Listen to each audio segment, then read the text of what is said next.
All right, it is day 37 of reading through the scriptures, and we're going to start in Genesis 37. We're also doing Isaiah 37, which is one of my favorite, most exciting passages in the scriptures as we talk about King Hezekiah. I think the Hebrew pronunciation is Chizkiyahu.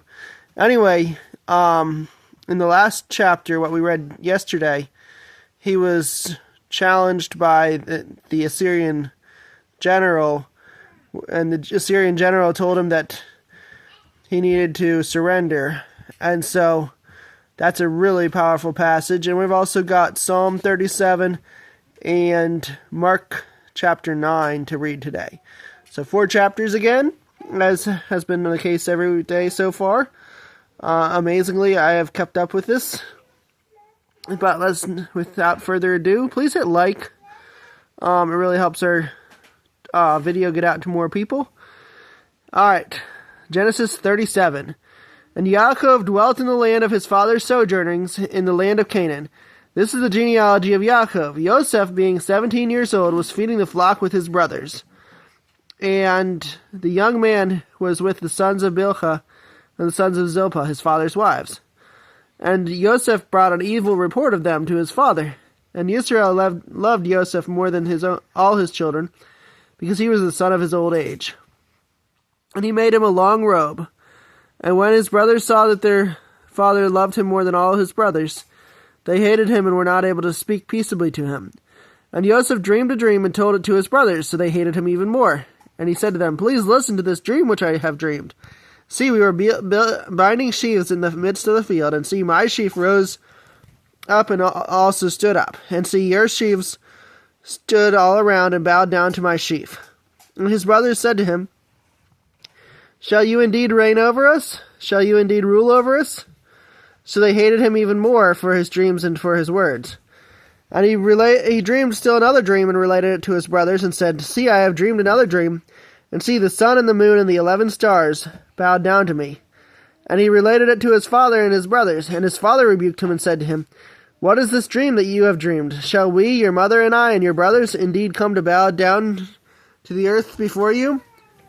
I'm going to pause here and talk about this, because if the moon is his mother, well, Joseph's mother had actually died already, so the moon would be Leah. So talking about these dreams, he's ignoring the other 2 wives, the mothers of, or the children, or Bilhah and Zilpah. So it would be Leah is the primary wife, and so that's who Jacob calls your mother in this passage. Anyway, but obviously, are they going to bow down to the earth before you? Anyway, continuing, and his brothers envied him, but his father guarded the word. And his brothers went to feed their father's flock in Shechem. And Yisrael said to Yosef, "Are not your brothers feeding the flock in Shechem? Come, I send you to them." So he said to him, "Here I am." And he said to him, "Please go and see if it is well with your brothers, and well with the sheep, and bring back word to me." And so he sent him out of the valley of Hebron, and went to Shechem. And a certain man found him, and see, he was wandering in the field. And the man asked him, saying, "What do you seek?" And he said, "I am seeking my brothers. Please inform me where they are feeding their sheep." And the man said, "They have left here, for I heard them say, 'Let us go towards Dothan.'" So Joseph went after his brothers and found them in Dothan.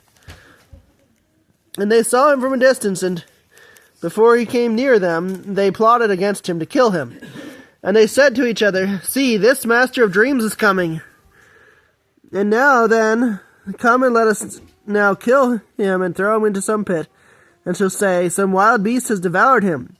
Let us then see what comes of his dreams."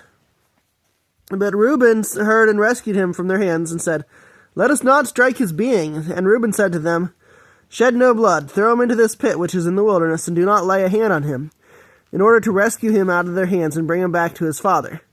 So it came to be, when Joseph had come to his brothers, that they stripped Joseph of his robe, the long robe which was on him. This is usually the robe of many colors, so I don't know I'd have to look that up in the Hebrew. Maybe I'll put in a comment if I figure out why they didn't call it a robe of colors here. And they took him and threw him into a pit, And the pit was empty, and there was no water in it. And they sat down to eat a meal. And they lifted their eyes and looked and saw a company of Ishmaelites coming from Gilead with their camels, bearing spices and balm and myrrh, going to take them down to Mitzrayim. And Yehudah said to his brothers, "What would we gain if we kill our brother and conceal his blood? Come and let us sell him to the Ishmaelites, and let not our hand be upon him, for he is our brother, our flesh." And his brothers listened.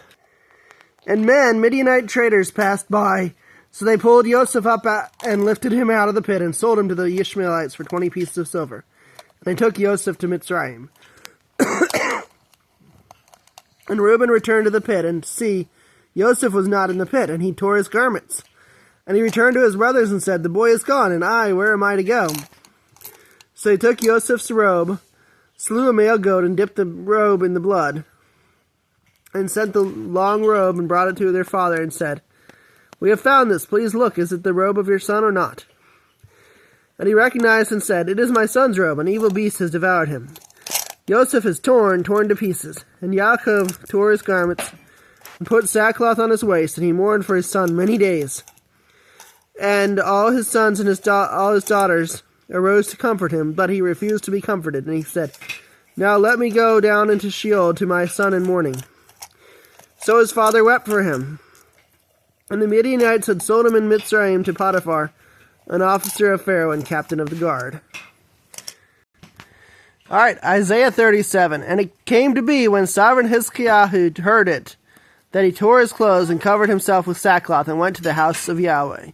So this is the message from Sennacherib and Rabshakeh, king of Assyria. They were threatening to come and take over Jerusalem. They wanted them to surrender without a fight, but they said that they would make them eat their own dung and drink their own urine, among other things, because of the scarcity of food as they did a long-term siege. That was the Assyrians' plan.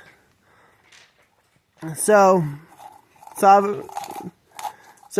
he sent to Eliakim, who was over the household, and Shebna the scribe, and the elders of the priests, covering themselves with sackcloth, to Yeshayahu the prophet, the son of Amoz. And they said to him, "Thus said Hezekiah, this is a day of distress and rebuke and scorn, for the children have come to birth, but there is no strength to bring forth.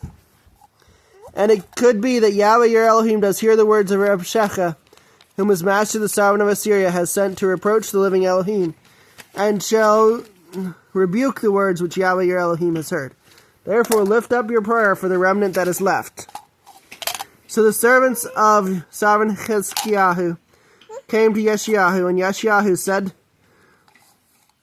to them, "Say this to your master, thus said Yahweh, do not be afraid of the words which you have heard, with which the servants of the sovereign of Assyria, Ashur, have reviled me. See, I am putting a spirit in him, and he shall hear a report and return to his own land.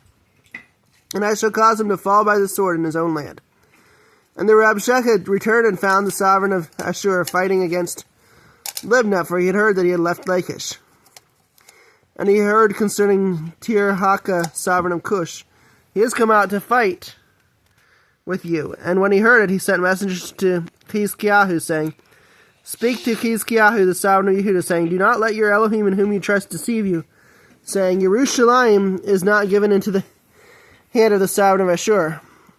See, you have heard what the sovereign of Ashur have done to all lands by putting them under the ban. And are you going to be delivered? Have the mighty ones of the nations delivered up those whom my fathers have destroyed? Gozan and Haran and Retzeph, and the sons of Eden who were in Telasar? Where is the sovereign of Hamath, and the sovereign of Arpad, and the sovereign of the city of Sepharvaim? Sepharvaim? I don't know how to pronounce that place. Hena and Iwa? And Hezekiah received the letter from the hand of the messengers and read it. And Hezekiah went up to the house of Yahweh and spread it before Yahweh. And Hezekiah prayed to Yahweh, saying, O Yahweh of hosts, Elohim of Israel, the one who dwells between the cherubim, You are Elohim, you alone, in all of the reigns of the earth, of all the reigns of the earth. You have made the heavens and earth. Incline your ear, O Yahweh, and hear. Open your eyes, O Yahweh, and see. And hear all the words of Sennacherib, who has sent to reproach the living Elohim. Truly, Yahweh, the sovereigns of Ashur, have laid waste all the lands in their land, and have put their mighty ones into the fire. For they were not mighty ones, but the work of men's hands, wood and stone, and they destroyed them.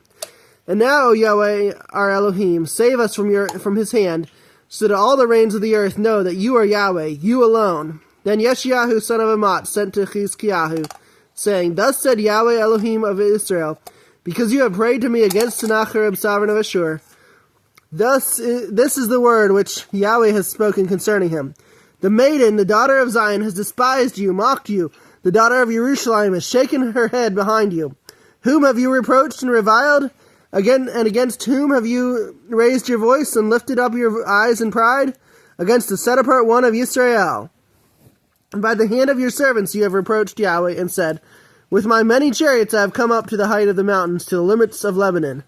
And I cut down its tall cedars and its choice cypress trees.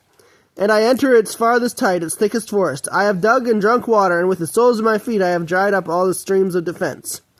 Have you not heard long ago how I made it, from days of old that I formed it? Now I have brought it about, that you should be for crushing walled cities into heaps of ruins. And their inhabitants were powerless, they were overthrown and put to shame. They were as the grass of the field, and as the green plant, as the grass on the housetops, and as grain blighted before it is grown. But I know you're sitting down, and you're going out, and you're coming in, and your rage against me. Because your rage against me and your pride have come up to my ears, I shall put my hook in your nose and my bridle in your lips, and I shall turn you back by the way which you came. And this shall be the sign for you. This year you eat such as grows of itself, and the second year what springs from that. And in the third year sow and reap, plant vineyards, and eat the fruit of them. And the remnant who have escaped of the house of Yehudah shall again take root downward and be fruitful upward. For out of Jerusalem comes forth a remnant, and those who escape from Mount Zion, the ardor of Yahweh of hosts does this. Therefore thus said Yahweh concerning the sovereign of Ashur, He does not come into this city, nor does he shoot an arrow there, nor does he come before it with shield, nor does he build a siege mound against it. And by the way that he came, by the same he turns back. And into this city he does not come, declares Yahweh, and I shall defend this city to save it for my own sake and for the sake of my servant David. And a messenger of Yahweh went out and struck in the camp of Ashur 185,000. And they arose early in the morning and saw all of them dead bodies. And Sennacherib, the sovereign of Ashur, broke camp and went away and turned back and remained at Nineveh. And it came to be, as he was bowing himself in the house of Nisroch, his mighty one, that his sons Adramelech and Sharetzer struck him with a sword, and they escaped into the land of Ararat. And his son Esarhaddon reigned in his place. Okay. Alright, I want to talk about this a little bit. Here we had one messenger of Yahweh went out. Other places in the Bible it talks about the army of Yahweh, so this is just one out of many. And he went out and in one night struck 185,000 soldiers of Assyria. So whenever you wonder what an army of Yahweh can do, it's got probably numerous messengers in it. Okay, our next chapter is Psalm 37. And it shows that we have an acrostic. Aleph, Bet in verse 3, Gimel in verse 5, Dalet in verse 7, Hey in verse 8. I'm going to show you that in the Hebrew. Here's our Hebrew Bible, and so that's Psalm 37. Up here it's Tehillim. We've got 35 to 37 on this page. So Aleph, verse 3 is Bet. Verse 5 starts with Gimel. You read Hebrew from right to left, so this is the opposite side of the Gimel, Dalet, and 7. And Hey is going to be the next page. 8 starts Hey. And Vav, Zayin, Chet, Where's Tet? Right there. 16. Tet. Yod and 18. Anyway, I'm going to read the chapter now. Alright. 37. Aleph. Verse 1.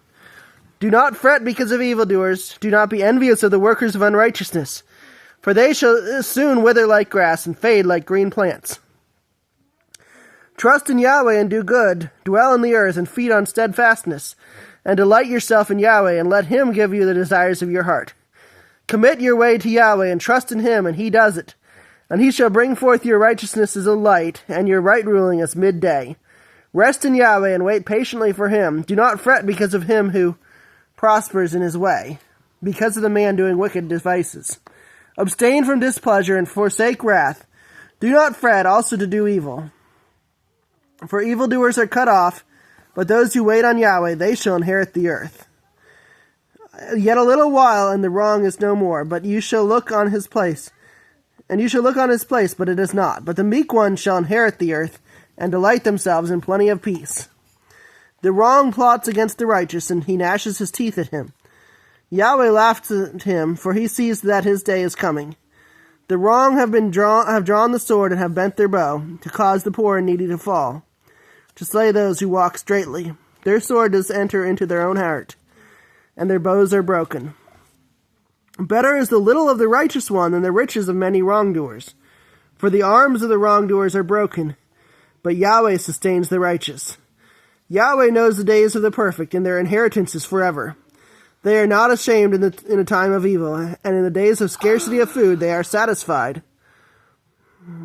But the wrongdoers shall perish, and the enemies of Yahweh. Like the splendor of the meadows they vanish. Like the smoke they vanish away. The wrongdoer is borrowing and does not repay, but the righteous one shows favor and gives. For his blessed ones inherit the earth, but those cursed by him are cut off. The steps of a man are ordered by Yahweh, and he delights in his way. Though he falls, he is not cast down, for Yahweh is supporting his hand. I have been young, and now I am old. Yet I have not seen the righteous forsaken, or his seed begging bread. All day long he is showing favor and lending, and his seed is for a blessing. Turn away from evil, and do good, and dwell forever. For Yahweh loves right ruling, and does not forsake his lovingly committed ones. They shall be guarded forever, but the seed of the wrongdoers is cut off. The righteous shall inherit the earth, and dwell in it forever. The mouth of the righteous speaks wisdom, and his tongue talks of right ruling. The Torah of his Elohim is in his heart. His steps do not slide. The wrong one is watching for the righteous, and is seeking to slay him. Yahweh does not leave him in his hand, or let him be declared wrong when he is judged. Wait on Yahweh and guard his way, and he shall exalt you to inherit the earth. When the wrongdoers are cut off, you shall see it. I have seen the wrongdoer in great power, and spreading himself like a native green tree. Yet he is passed away, and see, he was not. And I sought him, but he was not found. Watch the perfect, and observe the straight. For the latter end of each is peace. But the transgressors shall be destroyed together.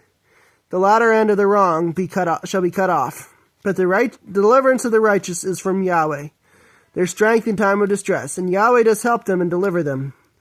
He delivers them from the wrongdoers and saves them, because they took refuge in him. Our last chapter is Mark chapter 9.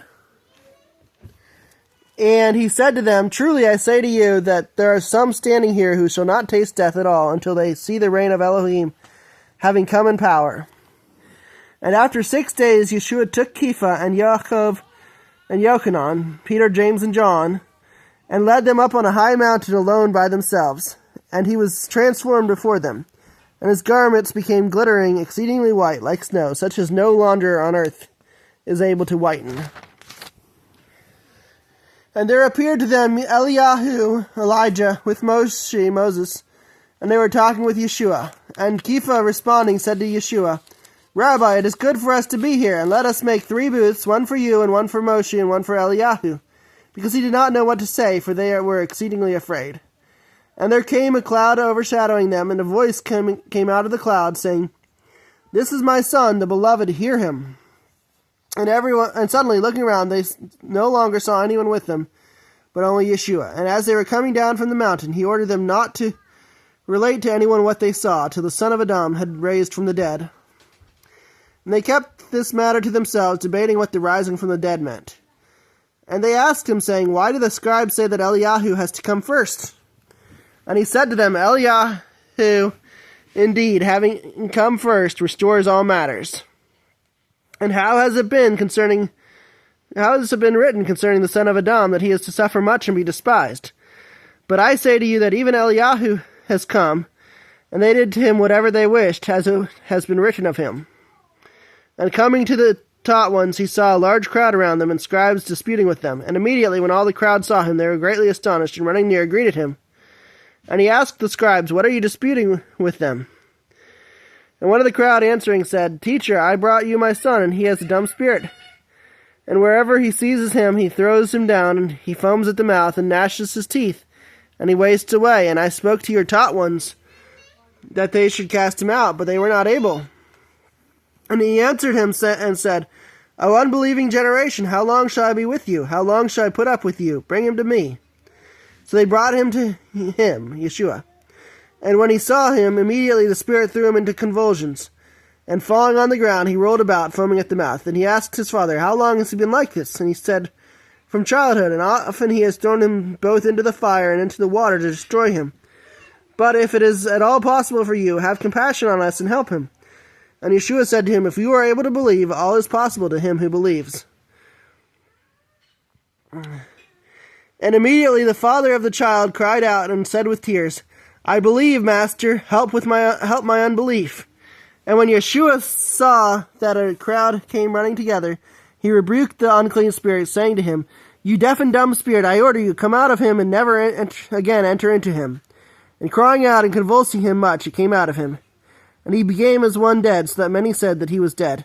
But Yeshua, taking him by the hand, lifted him up, and he arose. And when he came into the house, his taught ones asked him separately, Why were we unable to cast him out? And he said to them, It is impossible for this kind to come out except through prayer and fasting. And going from there, they passed through Galilee. And he did not wish anyone to know, for he was teaching his taught ones, and said to them, If the son of Adam is being delivered into the hands of men, and they shall kill him, and having been killed, he shall rise the third day. But they did not understand the word, and they were afraid to ask him. And they came to Capernaum, and being in the house, he asked them, What was it you disputed among yourselves on the way? And they were silent, for on the way they had disputed with one another, who was the greatest. And sitting down, he called the 12, and said to them, If anyone wishes to be first, he shall be last of all and servant of all. And he took a little child and set him in their midst, and taking him in his arms, he said to them, Whoever receives one of such little children in my name, receives me. And whoever receives me receives not me, but the one who sent me. And Yochanan said to him, Teacher, we saw someone who does not follow us, casting out demons in your name. And we forbade him because he does not follow us. And Yeshua said, Do not forbid him, for no one who works a miracle in my name is able to readily speak evil of me. For he who is not against us is for us. And whoever gives you a cup of water to drink in my name, because you are of Messiah, truly I say to you, he shall by no means lose his reward. And whoever causes one of these little ones who believe in me to stumble, it is better for him if a millstone were hung around his neck, and he were thrown into the sea. And if your hand makes you stumble, cut it off. It is better for you to enter into life crippled than having two hands to go into Gehenna, into the unquenchable fire, where the worm does not die and the fire is not quenched. And if your foot makes you stumble, cut it off. It is better for you to enter into life crippled than having 2 feet to be thrown into Gehenna, into the unquenchable fire, where the worm does not die and the fire is not quenched. And if your eye makes you stumble, pluck it out. It is better for you to enter into the reign of Elohim with one eye than having 2 eyes to be thrown into the fire of Gehenna, where the worm does not die and the fire is not quenched. For everyone shall be seasoned with fire, and every offering shall be seasoned with salt. Salt is good, but if the salt becomes tasteless, how shall you season it? Have salt in yourselves, and be at peace among one another. Okay, we're going to check out that colored coat of many colors versus long coat. I'm going to use the interlinear Bible because it'll help me get to the Hebrew faster. So we're going to go to Genesis 37 and try to find the quote verse.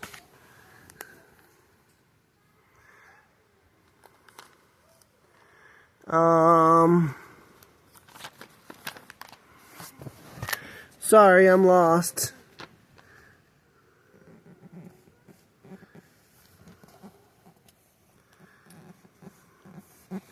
Where is the first mention?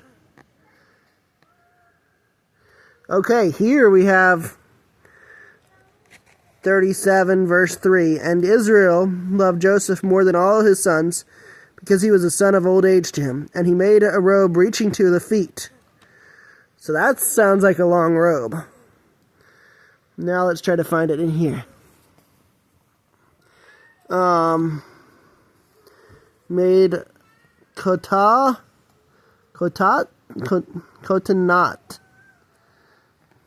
Okay. And Ve'ashah, and he made lo for him katanat, a long coat, pamayim, reaching to the feet. Alright, let's go look up those two words in our Hebrew dictionary. Alright, I'm going to try to find us the strongest Strongs. All the Strongs have a Hebrew dictionary in them. So this is what I got on my shelf. It's towards the back here. Alright, so it was, the Hebrew word was 3801. Presumably, though sometimes that seems questionable what their numbers are if they match the word. We'll see in this specific, getting into the 3700s, so 3801 should be in the next page maybe. Okay. So, katanat, that's the same word. Katanet. Garment. Sorry about that. Garment, robe, tunic, coat, coats, garments, garment, robe. Okay. So, long robe or just robe doesn't really tell you much. But then the other word was pamayim, 6446. And that's going to be later on. There's 700, so 64 is going to be back a little bit.